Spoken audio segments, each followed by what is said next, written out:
Thank you for watching the Mountain Goat Project. Please like and share and do your part for wildlife conservation. The mountain goat is one of the most evolutionarily unique species on the planet. The most dangerous animal in Alaska to hunt is not the brown bear, it is the mountain goat. They make their living somewhere where nobody else wants to be. This is one of the hardest, most challenging species to get up close and personal with. There's a lot of places that you could fall that they couldn't retrieve you from. I don't want to die today. It is the harshest environment in North America. The hunter is the steward of the wildlife. If more people hunted to get their food, they would care more. Through hunting, we have access to the resource, we get to use the resource, we get to monitor the resource, and over time, it makes a healthier system altogether. I got my big girl panties on, and I'm ready to go do this. We were socked in. There's no other option. We just got to wait it out.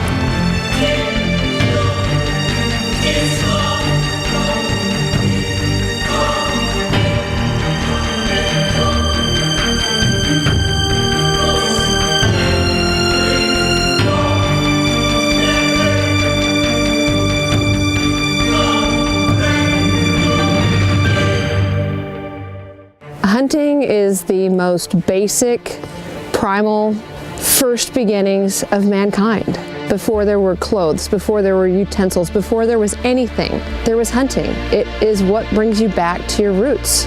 Mountain goats live in the most rugged and remote parts of North America. They make their living somewhere where nobody else wants to be. The mountain goat is unique to North America and exists across both the United States and Canada.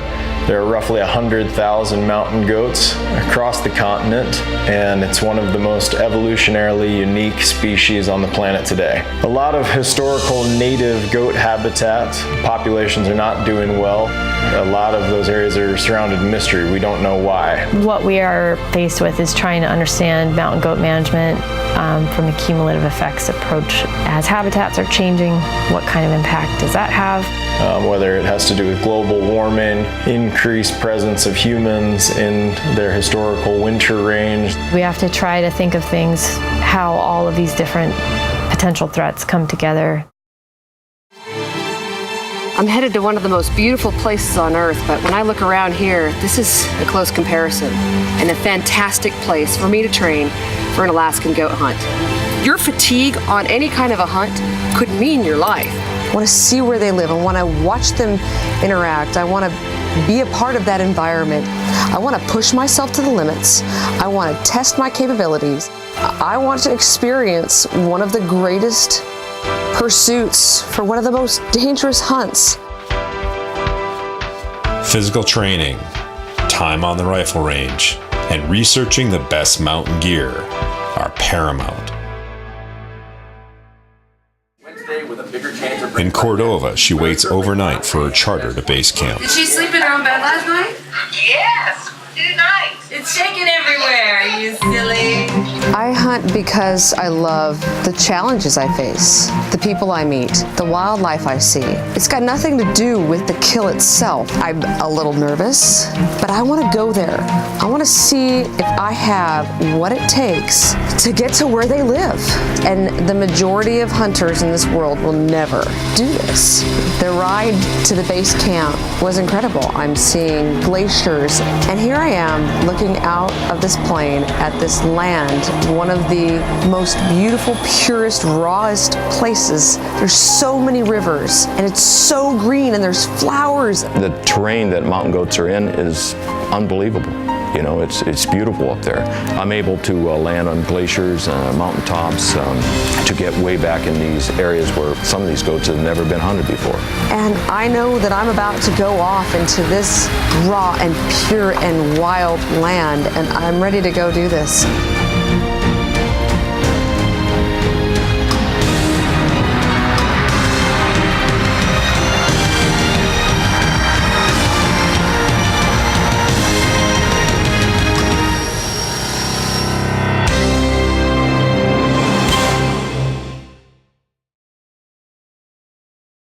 Hunting is a very important part of the mountain goat conservation equation, and that's where a lot of their public worth lies. Because we are increasingly more disconnected from our food resources, we don't care as much about habitat, and habitat's where it all happens.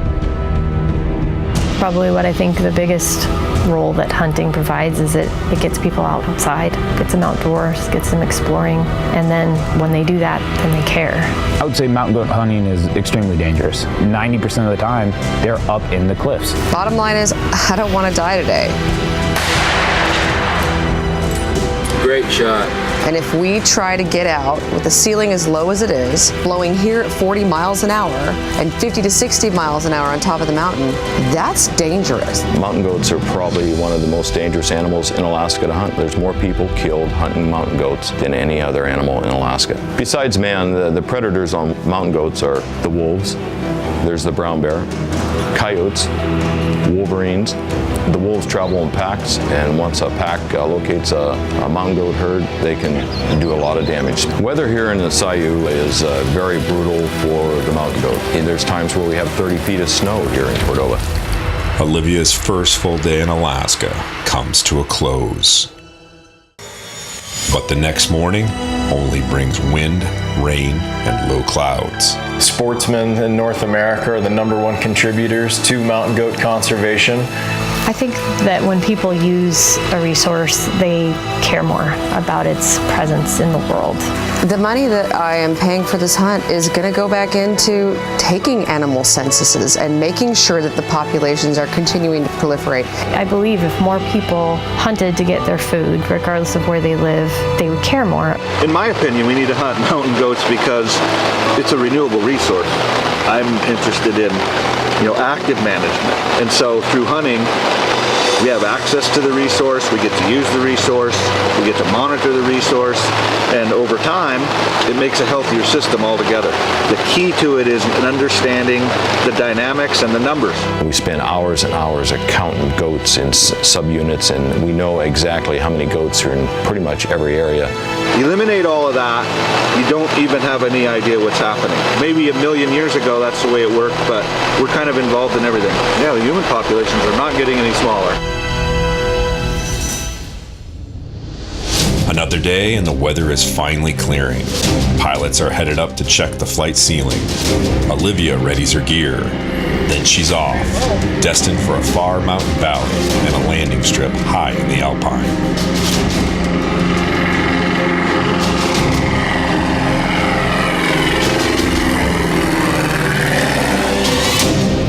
Being out here in the Alaska mountains is extremely, extremely dangerous. Pretty much at any time, bear could come into camp, but there could also be rock slides. You could slip and fall. It rains for days on end. The rock, they're covered in moss. They're extremely slippery. You could twist an ankle, fall down a cliff, break your leg. It is dangerous, and you have to pay attention to what you're doing. You have to be careful.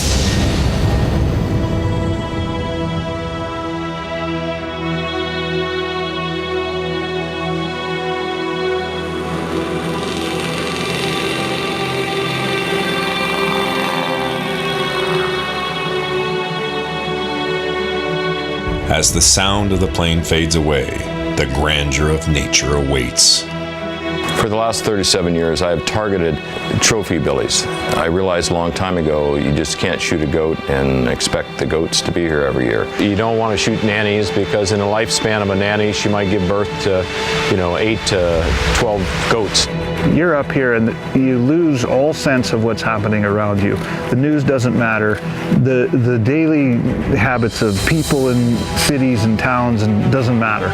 You get up here and you just get focused on really surviving, the weather, being with yourself, teaches you how to be able to cope better in the world around you. A night of rest and dreams of a successful hunt tomorrow.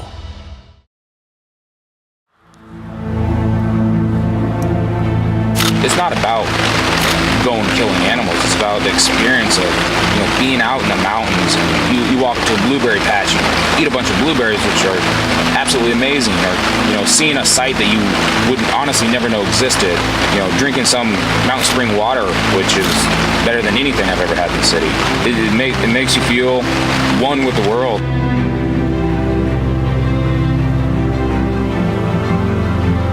ptarmigan. The feathers of these alpine birds turn fully white in the winter to provide safety in the snow from predators. I was born and raised here in Anchorage, Alaska, third generation Alaskan.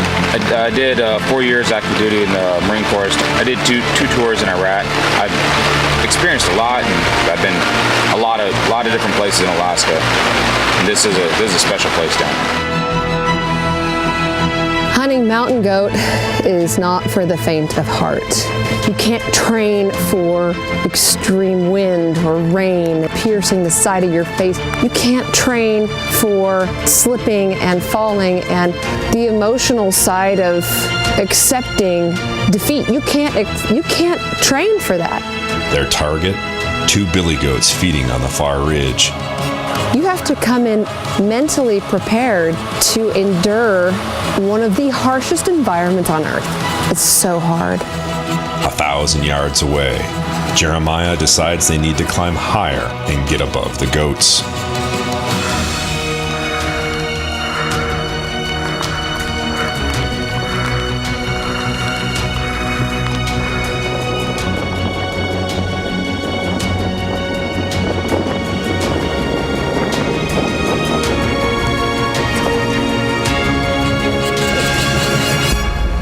Crazy. The massive Billy doesn't have horns. There is no way to determine his age without horns. Olivia and Jeremiah will have to find another mature Billy.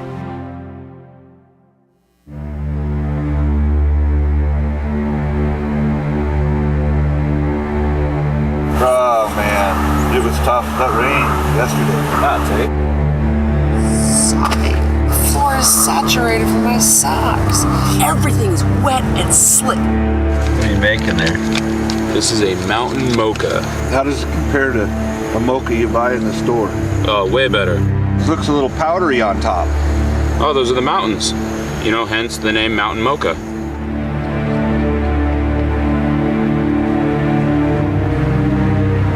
It's beautiful. So first we're just gonna go up this ridge right here. Look up in this bowl, grasp a little bit, grasp a little bit from up there. If we're not seeing him, then maybe, just work our way up to where we saw him, see if he's hanging out in that back bowl or one of those saddles back in there. That's where I'd want to live if I was a goat. Yep. First we're gonna find them. But no, they definitely travel through there. Cool. And that's why I would kind of like to focus a little bit more on that side just because there's a lot of, traffic. Looking around, you go, wow, like where are we going to go from here, right? Because everything is just like straight up, almost no vegetation, just rock to the top. And, if you take your time and just kind of weave your way through that stuff, we seem to do all right. I'm pretty impressed, and Olivia's done fantastic. I was a little concerned there yesterday when we come bombing into camp and she was pretty tapped out, but today she got up and just was like ready to go. Half of it's mental, right? When you're going out across there, just picking your spots and taking your time, and she wants to go really fast to get somewhere instead of going really slow to get somewhere fast,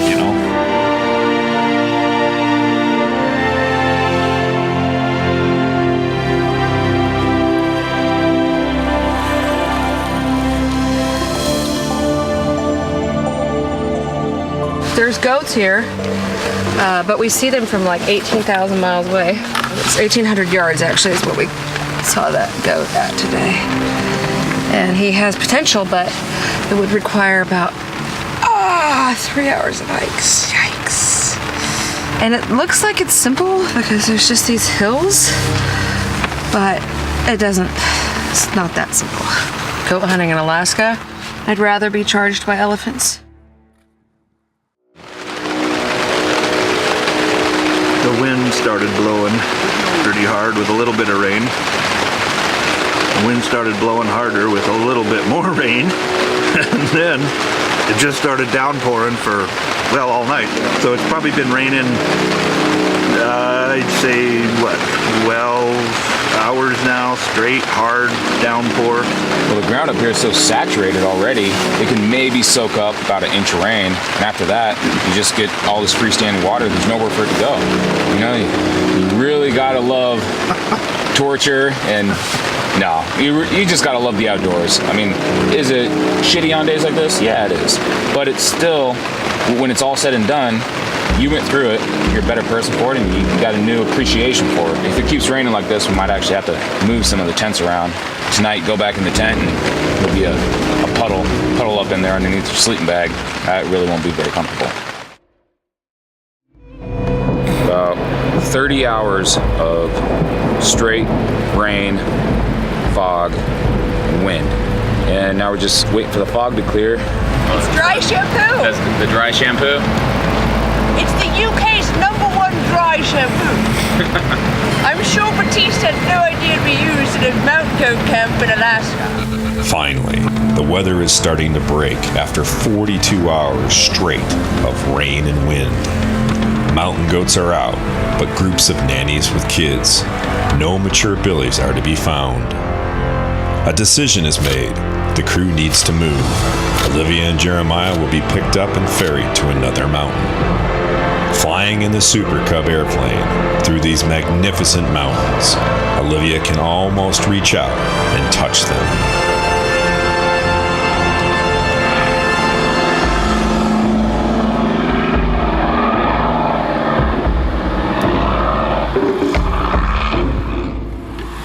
Landing on the face of a mountain requires extremely good piloting skills.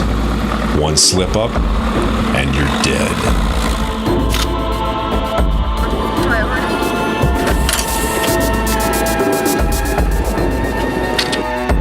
Sam has to make a quick turnaround as it takes time to ferry in guide, hunter, still photographer, and film crew.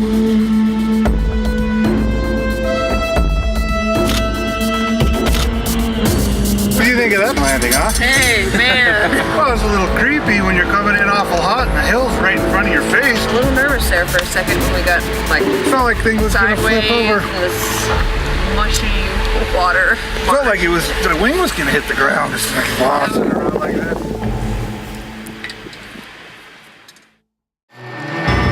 It rained all night long, and I was worried that I was going to be repeating exactly what had happened before. But it was starting to clear, and that gave me hope. To get to the goats, they follow their tracks up a goat trail. Goat sign is everywhere.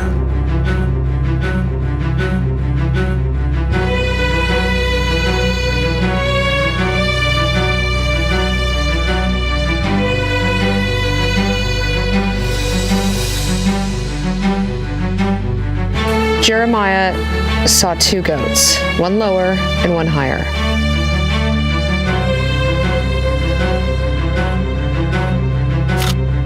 We had to wait for the sun to soften the snow so we could get in a little closer and not make a bunch of noise. And we had to be extremely stealthy because they were right on the ridge line.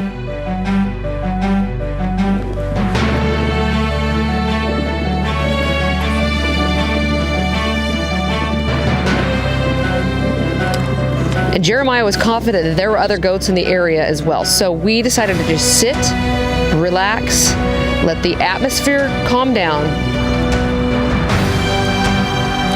Climbing up these steep cliffs and crossing rivers and just, sleeping in tents, everything we have to go through. Wake up early, you get back to camp late, you're hungry, you're tired, your body's sore.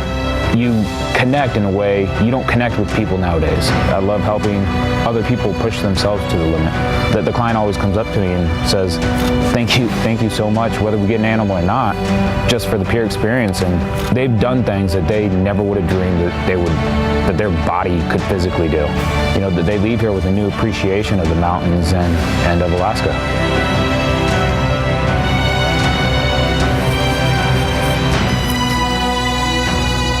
A thick cloud envelops the hunters.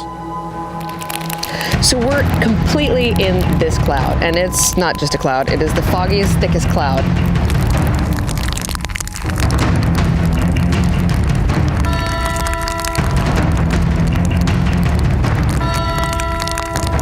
All of a sudden an opening came, and he could see within 50 yards there was a goat. So Jeremiah said, get your gun, get your pack, and let's go. But we couldn't range it. I'm telling you, this was a thick cloud that the rangefinder couldn't work. And what we were so scared about the whole time was that taking a shot at a goat on a cliff, they will jump, they will fall. And we wanted to make sure that where the goat was a situation where I could get off a couple shots and not have to worry about it jumping a cliff.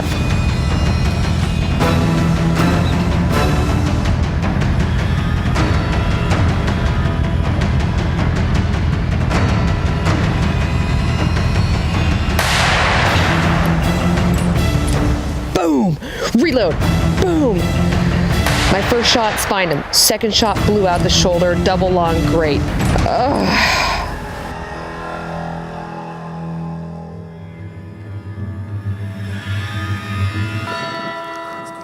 Olivia's billy has rolled just below the snowfield, but another huge billy steps up out of his perch between them. He is massive. They watch as every muscle in his body flexes through his late August fur. He is truly the monarch on this mountain. And even though it was challenging getting to him, that's what goats do. The first moment that there is any fear, instinct takes over and they jump off cliffs. As I'm getting down to this billy, it's emotional. I have fought to get up this mountain, first of all. I have gone through so many weather problems and so many unsuccessful stalks. All I can think about is how magnificent he is. Such an old, beautiful billy.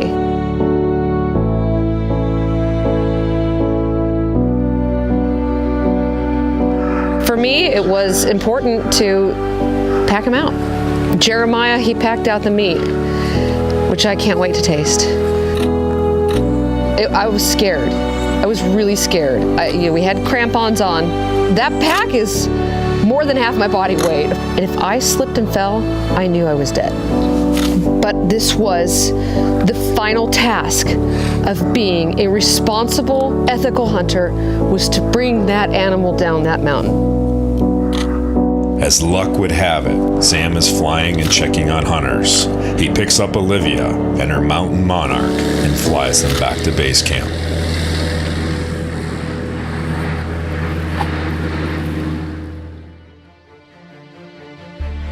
You want to see where he lives. You want to climb the mountains he climbs. You want to struggle and cry and sweat and fear for your life. Killing is a small side of this whole pursuit of the hunt. It takes a lot of effort to see them. Until you go through that effort, I don't think you can really appreciate just how remarkable they are. For your average person in New York or New Mexico or whatever, I don't know that they would ever get to the point where they would go try to see one. Wildlife depend on hunters. I know it sounds preposterous. You kill them, therefore you save them. It's a renewable resource. And that's what happens when you have hunting. People pay attention, they watch animals, they count them, they understand their habits better, and they can create programs and plans that ensure that for the future there will be mountain goats. I love seeing that hand-in-hand relationship between mankind and wildlife. That is the responsibility that hunters have, is to protect the world's great wildlife. Hunter dollars, hunters' passion, hunters continuously pursuing unique species of game ultimately preserves them.